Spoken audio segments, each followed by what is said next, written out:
Voilà, je m'appelle Thomas, donc, et comment, voilà,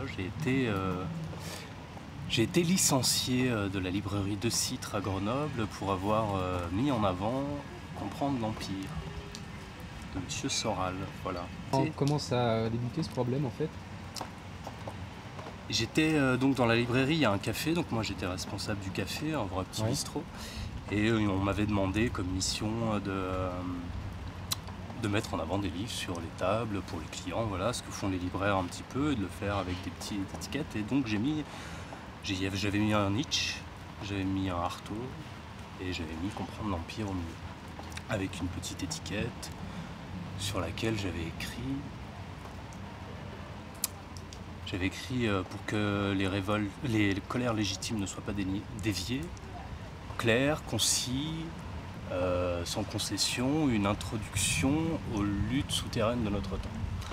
Voilà, je crois que c'est à peu près ce que j'avais mis. Et il y avait un exemplaire tout seul sur une table du café, donc c'est pas, tu vois, c'était pas la grosse mise en avant. Moi j'étais accusé de faire de la propagande pour le Front National, quoi, avec un petit bouquin tout seul, voilà. En fait, t'avais pas collé le bouquin en tête de gondole avec, ah non, pas du tout, il était dans l'espace café, donc pas forcément.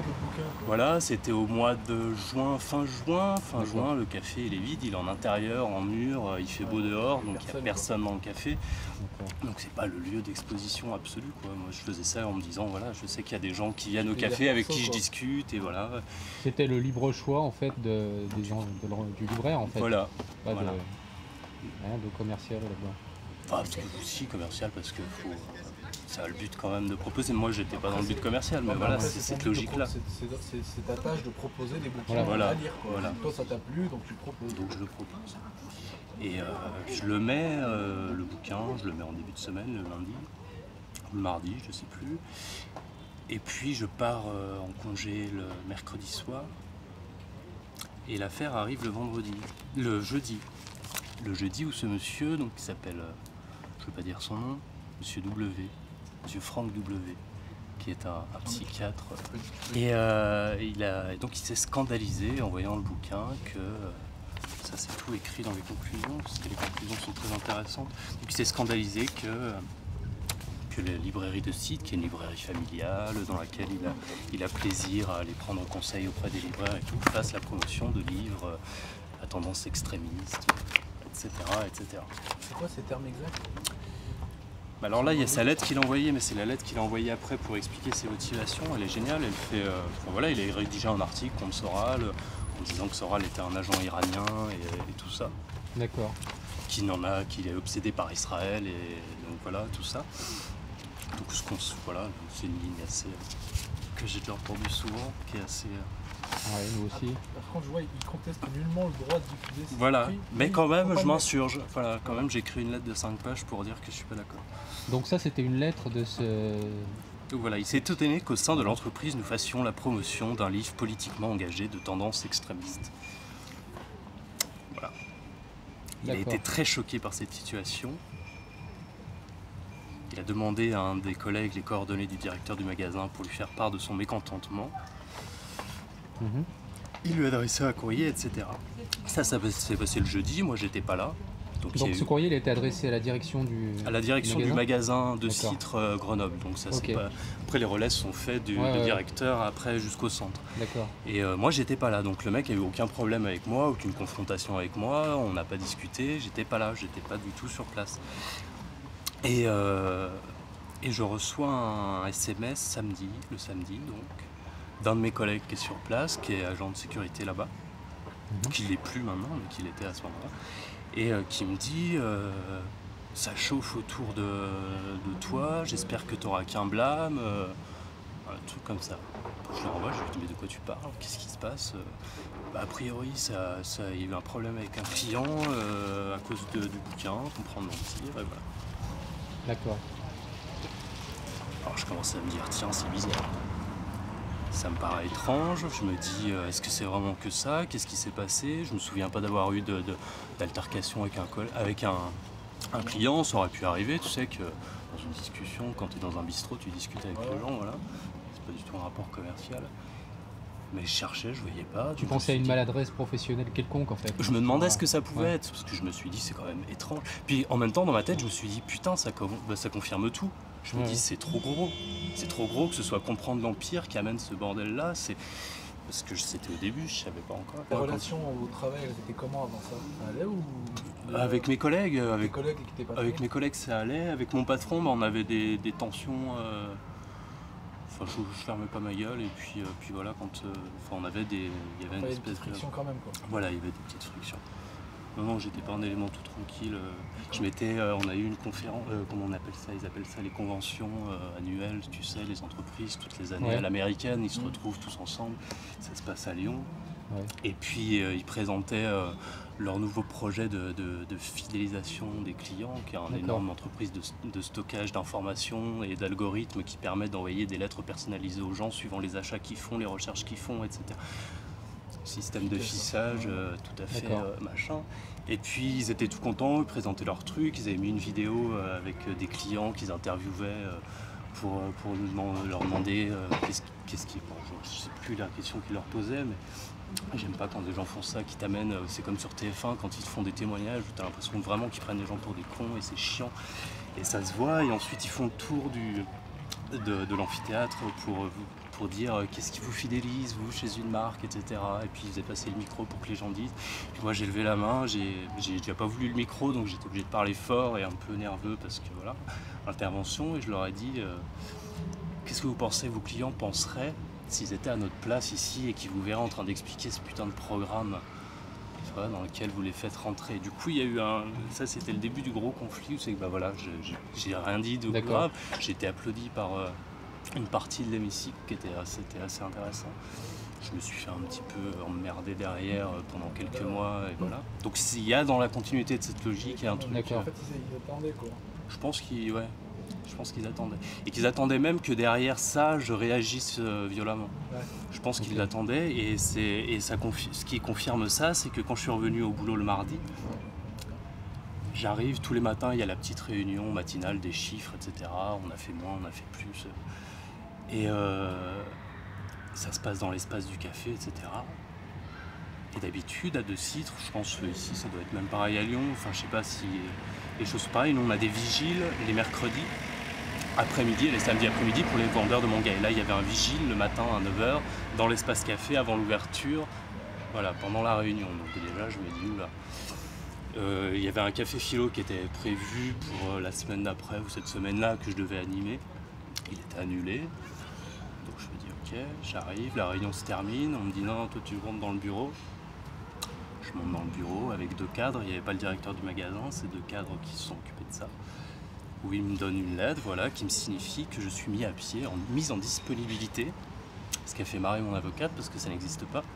Ça n'existe pas une mise en disponibilité. C'est pas fonctionnaire en fait. Donc ouais, voilà, donc je suis pas mis, ça n'existe pas, il n'y a pas de motif. Enfin, tu vois, il n'y a rien qui. Donc déjà, ils étaient. Tout le dossier, ils ont fait n'importe quoi. Mais donc mis en disponibilité pendant une semaine.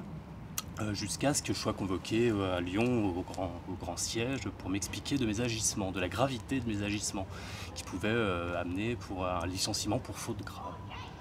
Donc voilà, je leur dis, est-ce que vous pouvez au moins m'expliquer ce que j'ai fait que... Non, tu sauras là-bas. Voilà. Donc si j'avais pas été prévenu par mon collègue, je serais arrivé le mardi et je serais arrivé dans un truc ultra violent, j'ose même pas imaginer. Déjà c'était violent en sachant ce qu'il pouvait y avoir derrière, tout en me disant ils vont quand même pas me balancer ça comme argument, c'est intenable. C'est intenable.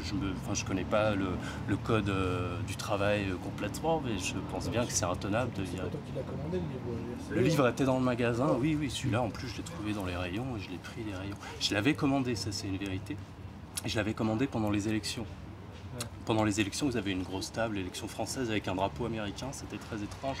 Avec de la merde, mais un dégueulis de toutes les saloperies, tu sais, trouver ton bon président, t'as des clap-clap, enfin des trucs incroyables. Et donc du coup, j'en avais commandé 5. Eux, ce qu'ils ont dit, c'est que je l'ai référencé. J'ai forcé à mes collègues, c'est ce qui est écrit là-dedans, je vais peut-être retrouver, comme ça j'aurai la citation exacte. Incitation de Monsieur Thomas Gnagna à référencer des ouvrages à tendance extrémiste. Référencer un ouvrage, ça veut dire qu'il n'existe pas dans la base de données de Citre, que j'ai manipulé informatiquement, c'est-à-dire que j'ai fait rentrer ce que les libraires peuvent faire avec des autorisations. Je sais pas comment ils font, je suis pas libraire, donc j'ai pas cette compétence-là. Et je sais pas faire, j'ai pas été formé, j'ai pas cherché à le faire. Mais ça veut dire que donc j'ai fait rentrer un livre dans la base de données de 2 sites, donc de tous les 2 sites qui n'y étaient pas. Ce qui est faux, parce qu'il y était Comprendre l'Empire, comme il y a tous les Alain Soral, parce que c'est les éditions blanches, et que les éditions blanches, c'est pas des éditions, c'est pas contre-culture, c'est pas, tu vois. C'est donc voilà, donc il y était dans la base. Et j'ai juste demandé à ma collègue, est-ce que tu peux m'en commander 5 ? Voilà, 5 ouvrages. Elle l'a fait, je sais pas si elle a cherché, je sais pas, elle m'a jamais dit son sentiment, elle. Alors ils disent que... déjà ils disent que j'ai commandé Misère du désir. J'ai jamais commandé Misère du désir. Misère du désir, je l'ai acheté là-bas, je l'avais trouvé là-bas. D'accord. J'avais fait, tiens, c'est toi qui as commandé ça ? Non, non, c'est pas moi. Je fais, cool, du Soral en librairie. Bon, voilà. Sauf que tous ces ouvrages se vendent très bien, donc c'est normal qu'il y ait des commandes dans les librairies. Bah oui, et puis il n'y a rien de... Puis voilà. C'est des gens qui viennent demander. Tout à fait, ouais. Donc voilà, j'en ai commandé 5, je crois qu'ils sont tous partis au fur et à mesure, en tout cas il y en a presque tous partis.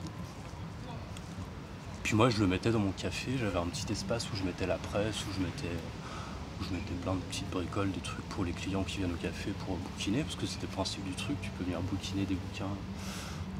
Ouais, donc je le mettais là-bas. C'était quelque chose que tu pouvais faire totalement librement. Ça oui, ils m'ont jamais emmerdé, puis ils pouvaient le voir, quoi, c'était pas caché, parce que moi là-dedans ils écrivent que je cachais, tu vois, que je faisais ma promotion en douce.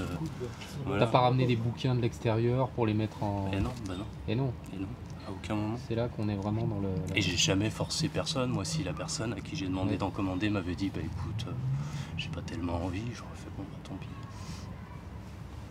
Je pense, hein. Mais là, a priori, elle a refusé, j'ai résisté,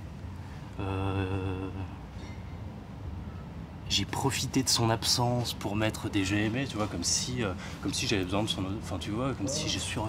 Préparer le contenu. Ouais, je faisais le truc... Qu'est-ce que... Ouais, je faisais ça à l'insu de mes collègues de travail. Eux, ils viennent pas me demander leur avis, et puis enfin voilà, je leur dois rien, quoi. Mes supérieurs hiérarchiques savaient ce que, voilà, c'était visible pour eux, enfin voilà, je les ai incités. Quand tu lis leur truc, faut lire un peu l'ensemble parce que il est très bien fait, ça c'est le dossier de la défense, donc ouais, il est assez épais, il fait 19 pages avec toutes les lettres en plus, etc. Le dossier il est impressionnant, il y a plein de citations, des trucs en gras, c'est assez fou. Et en fait, là-dedans, il t'explique que depuis le mois d'avril, donc j'ai pas arrêté, donc à l'insu de mes collègues, c'est-à-dire que mes collègues en fait voyaient Comprendre l'Empire, choqués par la situation, retiraient Comprendre l'Empire de la visibilité des clients. Et moi, tu vois, pernicieusement, j'arrivais, puis je leur mettais tout le temps, et puis ça aurait duré comme ça jusqu'au moment de mon licenciement. D'accord. Voilà. Et il y a des collègues qui ont témoigné dans ce sens.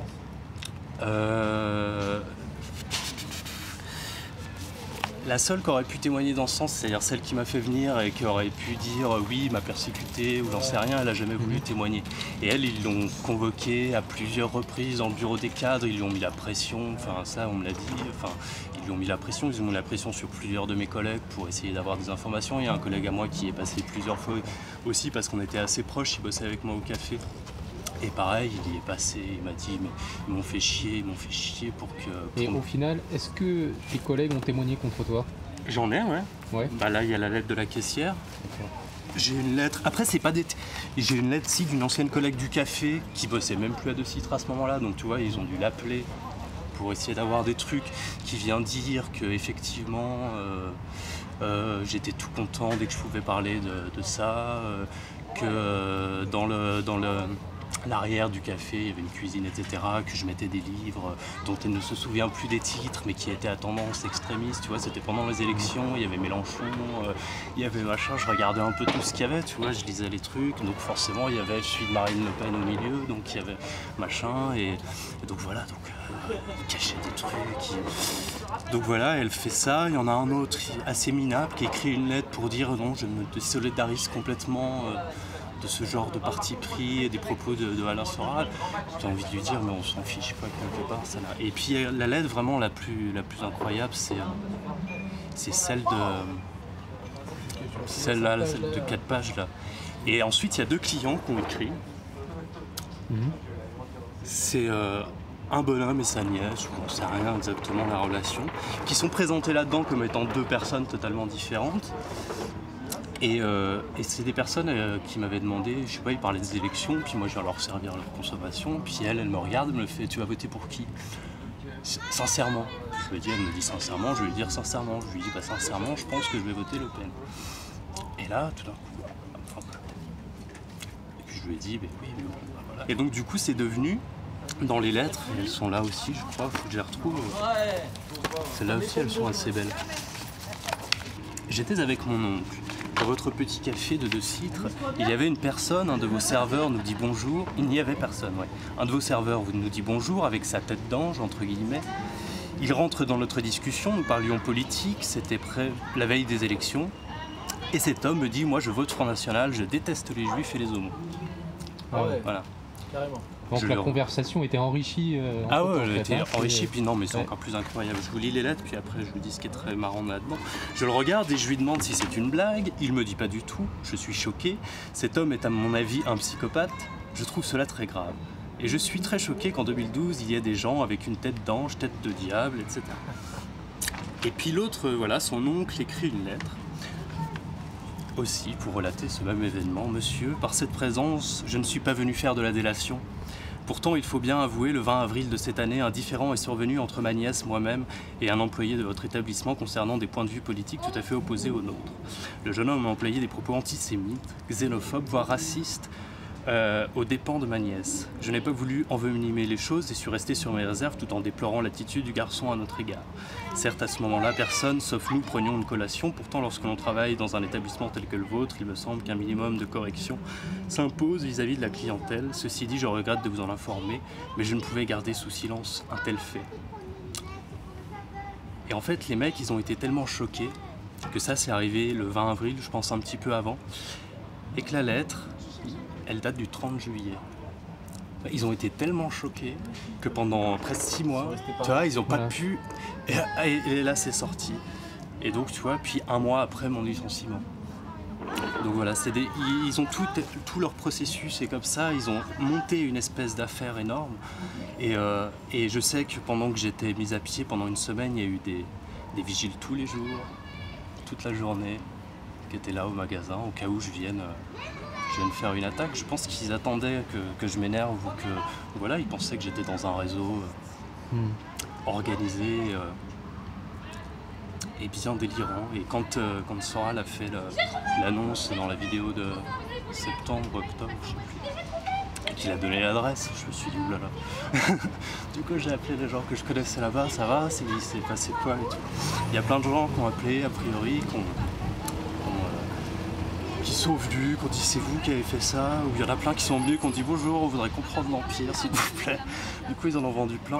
Ça, ils ont quand même vendu. Ouais, ils en ont commandé bien, on m'a dit. Ils en ont recommandé. J'ai un collègue à moi qui s'est fait attraper par ce logarithme des newsletters là, qui a reçu plein de trucs pour vous, incontournable, comprendre l'Empire de Alain Soral, machin, qu'on reçoit ces lettres là de 2 Citres, bien après mon licenciement, etc. Ils en ont commandé plein à ce moment-là, je sais pas combien, mais il y a plein de gens qui sont venus en commander. Ils ont remis pareil pendant 1 semaine, ils ont remis une fournée de vigiles tous les jours. Donc voilà, ça a été un truc assez terrible et donc il y a tout ce qui s'est passé pour mes collègues, qui ont été convoqués, il y a une espèce de truc complètement délirant qui s'est mis en place là-bas, ils ont mis la belle réputation derrière, aussi que je me suis tapé, c'était sympa, aucun moyen de se défendre. D'accord. Voilà. Voire raciste. Et t'as pas été soutenu du tout par les gens là-bas? Non. Enfin, j'ai été soutenu par mon collègue, mais psychologiquement, tu vois, lui, il n'était pas dans l'entreprise. Ouais. Et puis son patron lui a bien fait comprendre. D'accord. Voilà. Donc on aura un contrat avec eux, tu bouges pas d'une oreille. J'ai un autre collègue avec qui je m'entendais bien, mais pareil, s'il voulait signer son contrat, il ne fallait pas qu'il bouge d'une oreille. Et puis les autres, non, pas du tout, rien du tout. Les collègues qui ont écrit contre moi, ils m'ont pas soutenu du tout. Et puis Et puis les autres, non. Pourtant, il y avait 2 délégués du personnel, dont un avec qui je m'entendais plutôt bien, pas bouger d'une oreille, pas chercher à savoir, pas chercher à... Alors qu'ils sont prompts à bouger, tu vois, dès qu'on leur run 5 minutes. Ouais. Ah, ça m'a pas surpris que les cadres prennent pas cause pour moi, tu vois. Je m'y attendais à ça d'eux, mais je me dis, normalement, dans une scène logique, tu défends d'abord voilà, c'est pas dès qu'il y a un petit mec qui vient pondre 3 phrases que tu deviens fou. Ils ont été complètement fous. Pas de toilettes qui vont faire chuter le chiffre d'affaires, quoi. Au contraire, apparemment. Bah en plus, voilà. Plus de fric grâce à toi. Ouais, en plus. Finalement, ils continuent à les vendre, les bouquins, malgré... Je pense, oui, bah oui, du coup, je suis pas retourné pour voir s'il y en avait en... C'est vrai que j'allais voir là sur ceux de Lyon si je peux en trouver exposé ou pas. Mais t'en trouves, tu vas à la Fnac à Grenoble, j'en ai trouvé. J'ai même trouvé Marion Sigaud mis en avant. Ça m'a fait plaisir. D'accord. Donc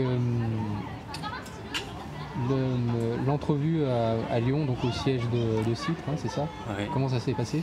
Ça a été ultra rapide, j'étais en face de 2. Moi j'aurais dû me faire représenter, on m'a dit vas-y avec quelqu'un.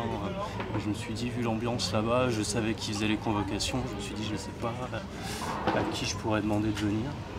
Donc j'étais tout seul face à eux deux et moi je leur ai expliqué, je leur ai dit simplement bah écoutez, moi j'ai vu ce bouquin là parce qu'il me semble nécessaire, voilà, tout ça, des liens. Vous pensez pas qu'il est un peu violent? Je dis bah oui, c'est le monde qui est comme ça, moi j'y peux rien, lui non plus, et voilà.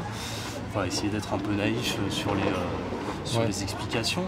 Et puis je leur dis, et je comprends pas du tout votre logique, parce que moi si vous étiez venu me voir en me disant écoutez, ça on veut pas que vous mettiez ça en avant, ça correspond pas, voilà, ça nous dérange, etc.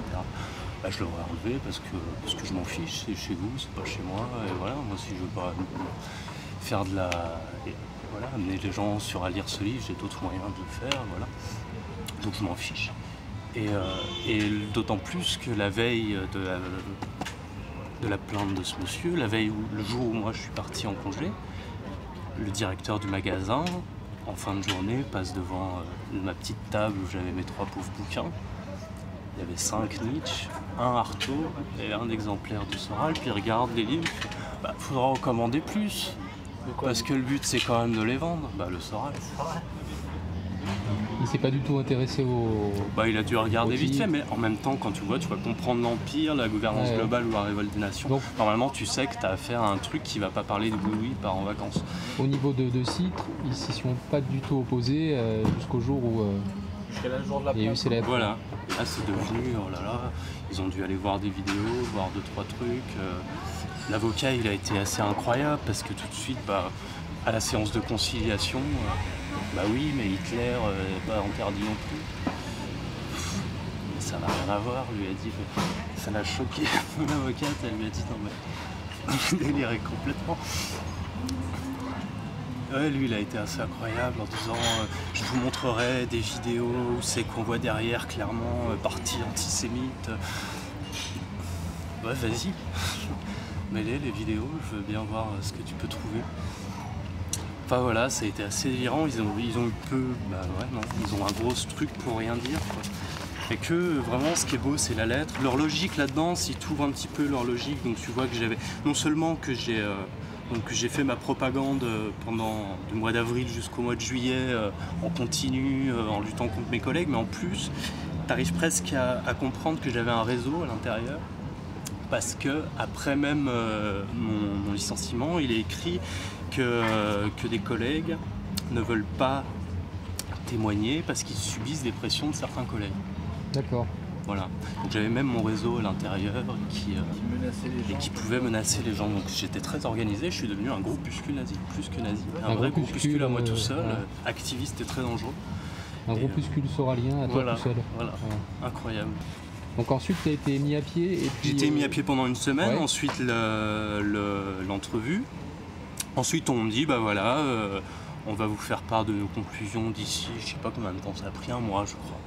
Et donc d'ici là, vous retournez pas bosser. Donc voilà, j'étais payé voilà. J'ai reçu mon licenciement, donc 1 mois après, début août. La notification de mon licenciement. Donc le motif c'était... C'était d'avoir mis en avant D'accord. Voilà, d'avoir pris parti, parce qu'eux, ils ont un devoir de neutralité, qui ne font pas de censure, mais qu'ils se doivent donc de ne pas faire de mise en avant, de parti pris. Alors que pendant les élections, tu avais deux facings, Hollande, Sarkozy, et puis les autres, ils étaient dispersés dans l'amas de saloperies. Quand La guerre sans l'aimer est sortie, il y a eu un énorme facing, La guerre sans l'aimer. Enfin, tu vois, c'est la neutralité. La guerre sans l'aimer de Bernard-Henri Lévy. Oui, voilà, de Bernard-Henri Lévy. T'es bien mis en avant celui-là, il n'y avait pas de problème. D'accord. Donc licencié au motif de... D'avoir mis en avant Comprendre l'Empire, c'est clairement ça. Ils n'ont pas trouvé un truc... Dans le cadre de vos missions au sein du magasin, vous avez fait la promotion de certains livres à travers les GME dont vous avez rédigé et inséré, dans ces ouvrages que vous avez sélectionnés. Les GME, c'est les petites étiquettes où tu mets ton petit avis. L'autre livre, c'est Le Printemps des Saiyans. Que lui, je l'avais rangé et tout.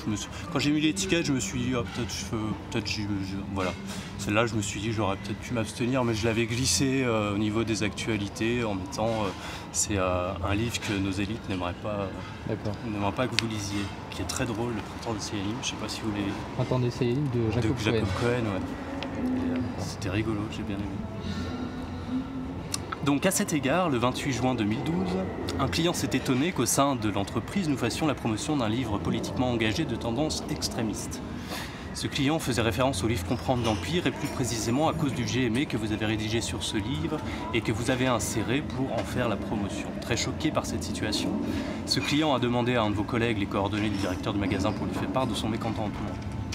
Un courrier nous a été adressé par ce client dans lequel il s'étonne que notre entreprise fasse la propagande de théories politiques extrémistes à travers des GME écrits par des collaborateurs de la librairie.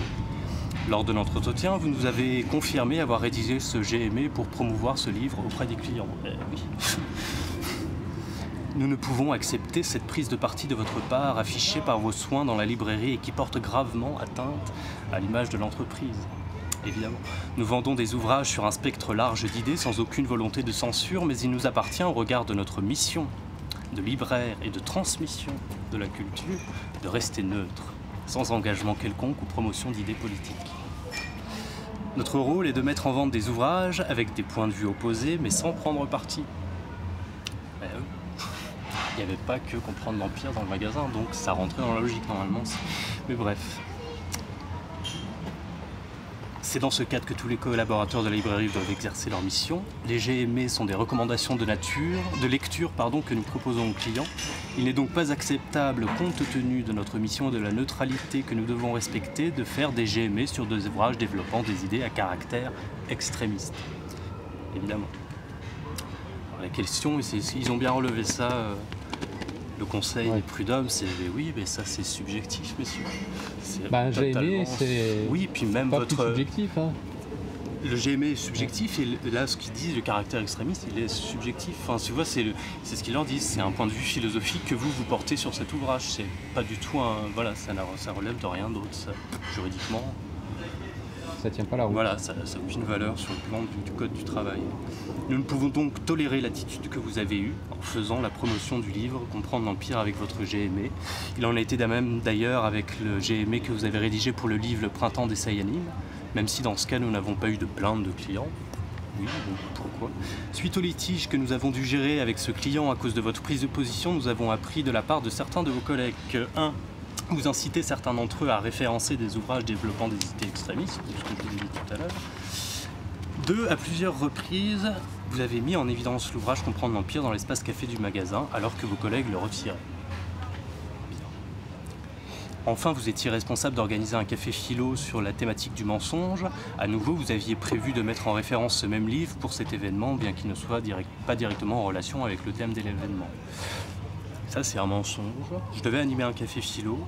J'aurais pu me servir de Comprendre l'Empire, mais c'était pas le but, parce que c'est totalement en relation, malgré ce qu'ils disent.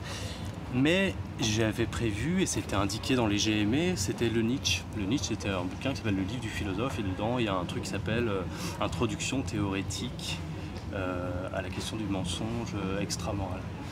au sens extramoral, sur la question de la vérité du mensonge au sens extramoral. D'accord. Donc voilà, c'était de la philo, tu vois, c'était un café philo, je partais d'un texte de philosophie, voilà, de Nietzsche, et c'était bien écrit sur le truc, c'est ce truc-là pour le café philo, le reste, donc voilà, c'est leur petit mensonge. Ces agissements montrent bien votre volonté de mettre en avant ces ouvrages, bah oui, parce que quand tu mets en avant un ouvrage, tu as envie de le mettre en avant, normalement, ou alors il y a un problème, et là ça relève de la clinique.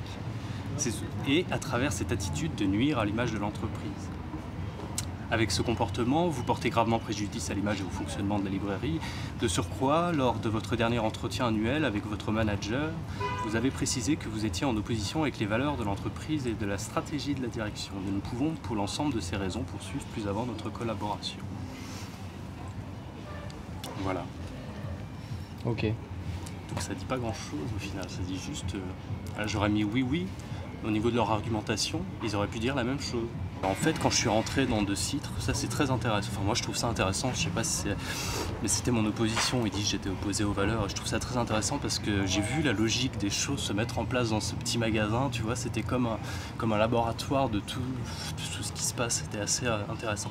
Avant, De Citre, bon, c'est une librairie familiale, etc. C'est pas un truc pas du tout universitaire, pas du tout politisé ni rien. Mais avant, quand elle est sur 2 étages et en fait elle est faite de telle façon que elle permet un raccourci entre 2 rues parallèles, sinon ça te fait faire un grand tour, etc. Donc c'est un endroit de passage. Et dans cet endroit de passage, donc leur stratégie, eux, c'est de mettre plein de petits trucs pour attirer les gens, tu vois. Mais avant, il y avait en bas l'espace sociaux, histoire, philo, sciences physiques, etc., etc. Et donc ils avaient ce truc-là où c'est que tu pouvais t'arrêter. Ils avaient la presse, ils avaient la littérature forcément, ils avaient... Et voilà, et à l'étage, ils avaient la BD, la jeunesse, les machins, histoire qu'il y ait du flux réparti, tu vois, c'est un peu de la logistique et que les choses... Voilà. Et au réaménagement, quand ils ont fait le réaménagement, ils ont dégagé toute la jeunesse et la science-fiction en bas. Tout ce qui est savoir, ce qu'ils appellent la librairie des savoirs, ils ont montré en haut, avec le scolaire et universitaire, ce qui fait que plus personne n'y monte. Et en bas, il y avait de la littérature, enfin le flot de merde qui peut sortir avec la jeunesse, avec la papeterie, donc le machin. Ils commençaient à vendre des nounours et des radios réveil. La presse a dégagé au bout de moins d'1 an avant que je me fasse virer, la presse a dégagé. Ils ont viré ça parce que ça se vend plus, ils ont remplacé ça par des espaces cadeaux, des machins, tu vois, ça donnait une boutique, chose, un peu de la merde, quoi. Et en voyant ça, je me disais, non seulement je me disais, ça me fait chier qu'une librairie devienne ça, et en plus je me disais, je vais me faire virer bientôt, parce que dans la logique des choses, le café où je suis, il est voué à disparaître. C'est clair et net, et ça je le savais parce que mon collègue, un qui bossait avec moi, faisait un BTS en alternance, et dans le cadre de son BTS devait faire un dossier sur l'avenir du café, et il me disait t'inquiète pas, c'est mort, ça ne durera pas. Donc je savais très bien que j'allais me faire virer à un moment donné, parce que ceux qui partaient n'étaient pas remplacés, parce que donc voilà, ils ne vont pas te remettre, te redistribuer, te dispatcher alors qu'ils essayent de dégager les gens. Et cette dame, elle était venue, une vieille dame qui était gentille, qui m'avait fait, vous savez ce qu'ils sont en train de faire, ils sont très très conscients, ils sont très conscients de ce qu'ils font, ils sont en train de dépolitiser Grenoble. Et c'est la saloperie pour ça. Et elle avait eu ce petit discours et j'avais trouvé, elle était en colère vraiment, ça l'avait. Et donc tu vois, cette personne avait une belle motivation de s'énerver contre, mais elle n'a pas fait cette saloperie, quoi. Elle n'a pas fait cette saloperie, elle aurait pu écrire et voilà. Mais et je trouve que c'est très vrai ce qu'elle avait dit, que autant c'était pas politisé, c'est-à-dire qu'ils prenaient pas parti effectivement, mais autant tu pouvais aller à De Citre et tu pouvais trouver des trucs, un peu de fond, voilà, tu peux trouver un peu de fond. Enfin tu vois, c'est fait pour vendre de la merde à de la clientèle de passage, parce que c'est du passage, sachant que De Citre, qui sont juste régionales, c'est juste le Rhône-Alpes De Citre. Mais au niveau de la vente sur internet, ils sont en trio de tête avec Amazon et la Fnac. Tu vois, ils sont très puissants, donc les points de vente comme ça, ils en ont rien à secouer, donc ils sont dans cette logique de liquidation, etc. Et c'était ça mon opposition, et ça, ouais, je les emmerdais parce que je le faisais, parce que je le disais. Tu leur faisais sentir que... Et puis je le disais quand, voilà, ouais. ouais. Quand j'avais des confrontations avec, oui.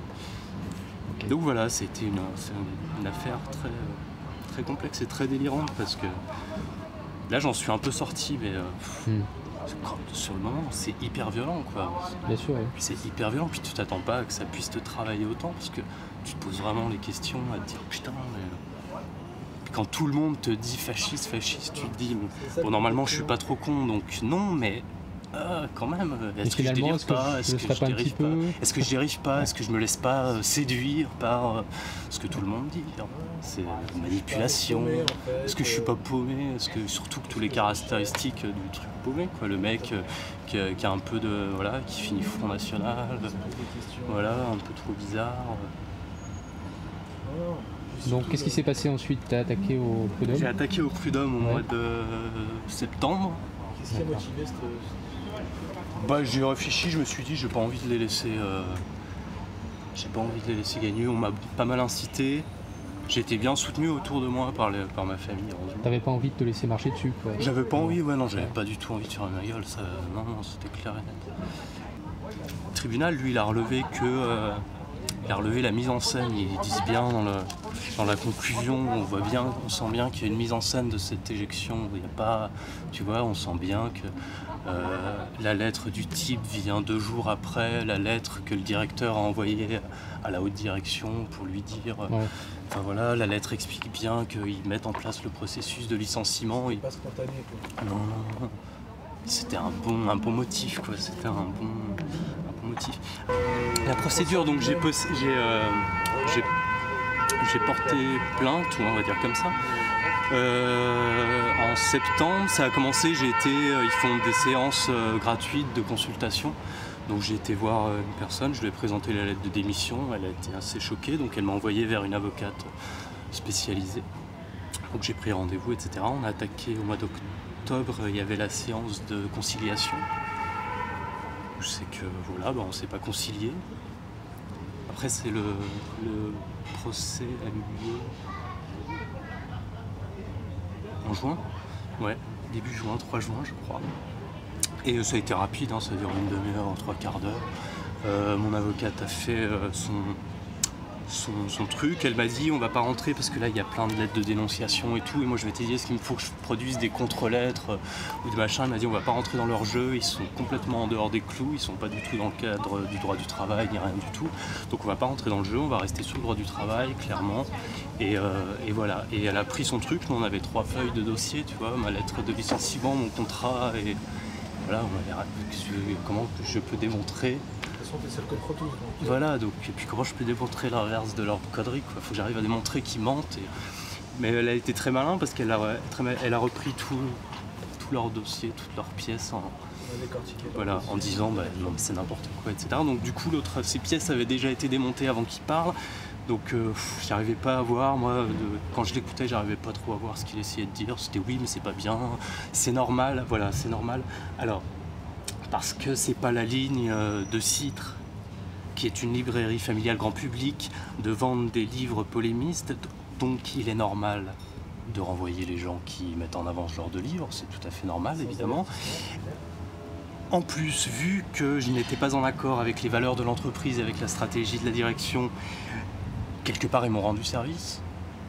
Ils m'ont permis de me libérer de ça. Et en plus, puisque j'avais repris mes études et que je n'étais pas donc en recherche d'emploi, ils n'estimaient pas qu'ils avaient à financer cette reprise d'études. Donc pour eux, il n'y avait pas de problème, tout allait bien. Ils t'ont presque rendu service. Oui, ils m'ont rendu service, je devrais les remercier. Quand ils prétendent que tu ne dois pas mettre en avant des ouvrages polémiques, en fait, à ce moment-là, on peut considérer qu'ils devraient virer tout ce qui est essai, tout ce qui est ouvrage un peu de socio-critique en fait. Oui. Ce qui je pense s'emploie à faire au fur et à mesure, mais non, puis il faudrait même pas. Il aurait fallu à la limite que je le laisse dans les rayons et que je mette pas de petit G, mais c'est le fait d'avoir mis le GME qui prouve mon engagement. Alors que sur le GME, j'écris une introduction au lutte souterraine de notre temps, ce qui sous-entend. Là, il y a autre chose, voilà, c'est tout, ça ne présente pas le livre. Ne pas mettre des livres en avant alors que tu vends des livres. Déjà là, qu'on me le demande, déjà, puis ensuite, quel critère, à partir de quand un livre est trop polémique? À partir de quand je peux pas mettre... Parce qu'à ce moment-là, mettre Nietzsche, c'est aussi très dangereux. Parce qu'il ne faut pas vendre les livres. Il ne faut pas vendre les livres, voilà. Oui, déjà, voilà. enlevez-le de votre banque de données. Si vraiment vous êtes militant au point de dire non, ça c'est extrémiste, on ne peut pas, bah non. C'est trop violent. Faites votre censure, vous avez le droit, vous êtes une entreprise privée, c'est une entreprise privée, ils sont pas obligés de tout vendre. Ils sont pas obligés de tout vendre. Surtout que derrière, ils ont recommandé pour les vendre. En plus, Je suis sûr que si on y va, là, de Citre, à Bellecour ou à Pardieu, on trouve des bouquins de Soral encore. Hein. Moi, je pense J'aimerais bien les voir, oui.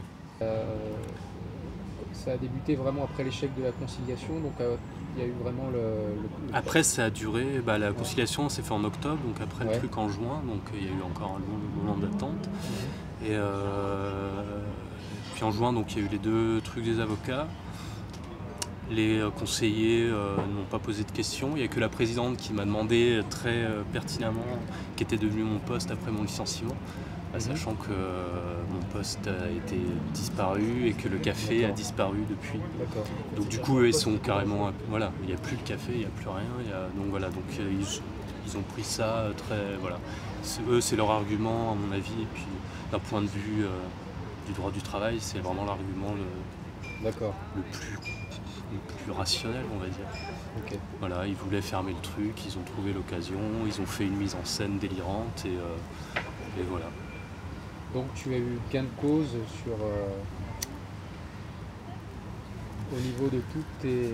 Ma demande, c'était simplement de réfuter le truc parce que voilà, c'était juste... la conclusion, c'est il n'y a pas de motif... pas de cause réelle et sérieuse de licenciement. C'était ça que je demandais, de reconnaître qu'il n'y avait pas de fondé à ce licenciement, et c'est ce qui a été reconnu. Ils n'ont pas répondu à tout. Moi, je demandais, sous le conseil de mon avocate, je demandais 18 000 €, soit 1 an de salaire brut. Et j'ai eu 8 000. Mais bon, Ça faisait combien de temps que tu étais là-bas? 2 ans, donc voilà. Moi, je m'étais dit, ça aurait pu marcher en prenant en compte tout le côté délirant et ultra violent de la C'est vrai chose. qu'il y a un gros préjudice moral là-dedans. Oui, voilà, et qui n'a pas du tout été mis en avant par le... T'as vraiment été marginalisé Là-bas, isolé. ah ouais, là-bas, j'ai recroisé personne d'ailleurs. Ils en parlent pas, et puis en plus, il y a eu une espèce de chape de plomb. Je sais plus comment c'est maintenant, parce que j'ai pas remis les pieds depuis 2 ans, mais on m'a dit pendant un moment, on n'en parle pas, donc tu vois, il y a une espèce de... Comme si c'était une rien omerta. passé, voilà, comme si Comme c'était si rien t'avais passé. violé un gosse et puis qu'on essaie d'oublier. Voilà. Ouais, T'aurais oui, violé un gosse d'ailleurs, je pense. et oui, en général, ça passe mieux, c'est ce que je commence à comprendre. Ouais. C'est beaucoup moins grave. Et oui, c'est vrai. Et oui, c'est libertaire. C'est transgressif.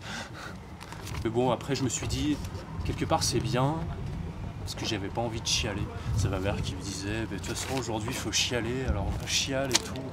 Non, non, c'est pas comme ça. Si j'y vais, c'est pas pour chialer, quoi. J'y vais en leur disant, voilà, non, je chialerai pas. Donc le préjudice moral, c'est vrai, ça m'a. Mais en même temps, voilà, c'est pas, non, j'ai pas eu envie de jouer là-dessus. Et puis je me dis quelque part, ce qui ne me tue pas me rend plus fort. Et voilà, j'ai compris beaucoup de choses. J'ai fait un gros parcours depuis. C'est pas fini, mais j'ai fait un gros parcours depuis. Tu y es allé, t'as pas baissé ton froc. Voilà, finalement, t'avais gain de cause. Voilà. Merci à toi. Merci à vous, c'était cool.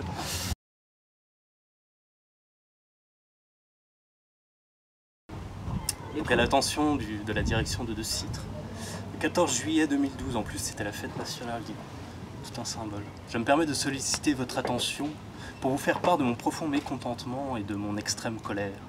La situation à l'origine de ces sentiments est la mise en avant par l'un de vos employés d'ouvrage d'Alain Soral. J'ai été le témoin la semaine du 30 juin de la situation suivante. Une table a été aménagée au sein du café de la librairie avec un ouvrage d'Auguste Comte, un de Frédéric Nietzsche et un d'Alain Soral. Étant à l'origine des cafés philosophiques de Citre, je me suis interrogé sur le mélange des genres, puisque Soral, à ma connaissance, n'est pas un philosophe. Ne connaissant pas cet auteur, je me suis mis, alors là on lit mal, mais elle dit qu'elle a fait des recherches pour connaître la teneur de ses propos. D'autant que le j'ai aimé laissé par le cafetier laissait penser qu'il s'agissait d'un livre nécessaire. Mes recherches m'ont confirmé qu'il s'agissait non pas, comme le cafetier aime à le dire, d'un auteur sujet à controverse, mais véritablement d'un auteur antisémite, homophobe et sexiste. Son discours est sous des allures intellectuelles un appel à la haine de l'autre et au rejet. Quand j'ai proposé à Thomas d'animer les cafés philo de juillet et août, Il s'est bien gardé de me faire part de ce qu'il voulait en faire, une tribune pour ses idées haineuses. Je me sens donc profondément trahie, émue et honteuse. En effet, si un client n'avait levé le voile en disant tout haut ce que peut-être certains savaient sans avoir les preuves nécessaires, alors Thomas aurait continué à tromper la vigilance de beaucoup d'entre nous. Savoir que très égoïstement, l'un de mes confrères philosophes ait pu croire que je cautionnais de telles idées me révulse. Nous sommes tous concernés par cette montée de haine. Certes, chacun est libre d'avoir les idées qu'il veut, mais en cette période où nous commémorons la rafle du Veldiv, en cette période où toute idée prend le masque de la pensée critique et intellectuelle devient audible, devons-nous nous permettre que l'impensable se dise ou s'écrive? Comment oublier qu'à quelques rues du magasin de citres grenoblois, hommes, femmes et enfants étaient torturés par le régime de Vichy? Pouvons-nous encore baisser les yeux au nom de la liberté de penser et passer son chemin face à l'ignoble Alain Soral? Citoyenne du monde et citoyenne française, j'accuse donc Thomas le cafetier de souiller le nom de deux citres, les libraires et la philosophie, de par son comportement. Certains m'ont dit que je devais craindre pour ma sécurité, et bien tant pis. La lâcheté ne justifie pas l'inaction. Je prends mes responsabilités comme je l'espère la direction. Je ne suis qu'une simple caissière. Ma voix ne portera peut-être pas cependant. Je m'insurge contre la diffusion de ces idées négationnistes voilées sous un révisionnisme devenu, hélas, audible. Je m'insurge contre l'homophobie intolérable d'un Alain Soral. Et je soutiens l'ensemble de mes collègues libraires qui n'ont pas à pâtir des agissements trompeurs d'un individu isolé. Je tiens à souligner la droiture d'esprit et la réactivité de notre direction grenobloise. L'attitude exemplaire du directeur, on s'en fout du nom, me donne bon espoir quant aux mesures et à l'attitude de la direction. Après plus de 15 ans de carrière dans le secteur privé, je n'ai jamais été confronté aux sentiments qui m'habitent aujourd'hui quand je rejoins le magasin. La déception, la honte et la peur. Le préjudice est lourd dans mon cas car, de façon détournée, mon nom est associé au café philosophique qui aurait dû être animé par Thomas. Mon avenir philosophique en pâtira. Par ailleurs, fermer le magasin ou même tenir la caisse se fait dans la peur que cet individu m'agresse ou agresse l'un de mes collègues. J'attends donc des mesures exemplaires, car je ne saurais avoir des rapports professionnels avec cet individu. J'attends aussi une plus grande vigilance face aux ouvrages diffusés par votre enseigne.